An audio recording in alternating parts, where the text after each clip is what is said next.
شہر میں ایک رحم دل بادشاہ رہتا تھا، جس کی عادت تھی کہ روز رات کو لباس بدل کے شہر کی گلیوں میں پھرتا تھا تاکہ وہ دیکھے کوئی بھوکا تو نہیں، کوئی پریشان تو نہیں۔ ایک مرتبہ وہ ایسے ہی گلیوں میں چل رہا تھا، دیکھے ایک مرا ہوا انسان زمین پہ پڑا ہے۔ سب اس کا تماشا دیکھ رہے ہیں، لیکن کوئی اس انسان کے قریب نہیں جاتا۔ تو اس بادشاہ نے پوچھا جو ایک عام کپڑے پہنے ہوئے تھا کہ اے اللہ کے بندو، یہ مر گیا ہے، کیا تم اسے نہیں پہچانتے؟ لوگوں نے کہا پہچانتے ہیں، تبھی تو قریب نہیں جاتے، یہ شرابی ہے، زنا کرتا ہے، اس کی لاش کو ہاتھ لگانا بھی پاپ ہے۔ اس بادشاہ نے کہا حیرت ہے، گناہ اور ثواب کا حساب تو اللہ کرے گا، اٹھاؤ اس کو، اس کا گھر کسی نے دیکھا ہے؟ لوگوں نے کہا ہاں ہم نے دیکھا ہے۔ اس لاش کو اٹھا کے اس کے گھر لے کے گئے۔ اس گھر میں اس کی بیوی تھی۔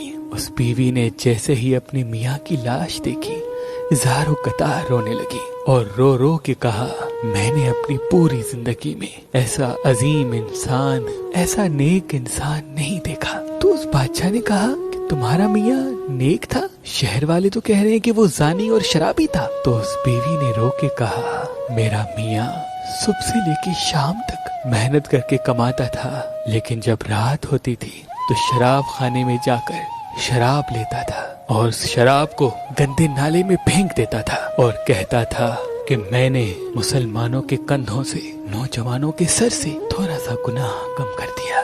اور پھر جہاں عورتیں اپنا جسم بیچتی ہیں وہاں جاتا تھا اور ایک عورت کو ایک رات کی اجرت دے کے یہ کہہ کے واپس آ جاتا تھا کہ اپنا دروازہ بند کر لے تاکہ کوئی انسان تمہارے پاس گناہ کے لیے نہ آئے، اور گھر آ کے کہتا تھا کہ میں نے کم سے کم تھوڑا سا بوجھ نوجوانوں کے کندھوں سے گناہ کا کم کیا۔ میں کہتی تھی کہ آپ کی یہ نیکی کوئی نہیں دیکھ رہا، جب آپ مریں گے تو یہی دنیا والے آپ کو شرابی اور زانی کہہ کے آپ کی لاش تک نہیں اٹھائیں گے، لیکن میرا میاں مسکرا کے کہتا تھا مجھے اللہ پہ یقین ہے، دیکھنا میرا جنازہ بادشاہ اٹھائے گا، دین کے عالم فخر سے میری جنازے نماز پڑھائیں گے اور پورا شہر میرے قصیدے گائے گا۔ یہ سن کر بادشاہ رونے لگا اور فخر سے اپنے محل میں اس انسان کا جنازہ پڑھایا، اور اس کے جنازے میں علماء دین، معتبر، مفکر آگے دعا کرنے لگی۔ امام علی علیہ السلام نے فرمایا کسی کی برائی کو بغیر تصدیق کیے برا کہنے والا اللہ کو پسند نہیں، چاہے وہ کتنا بھی بڑا عابد، زاہد یا متقی۔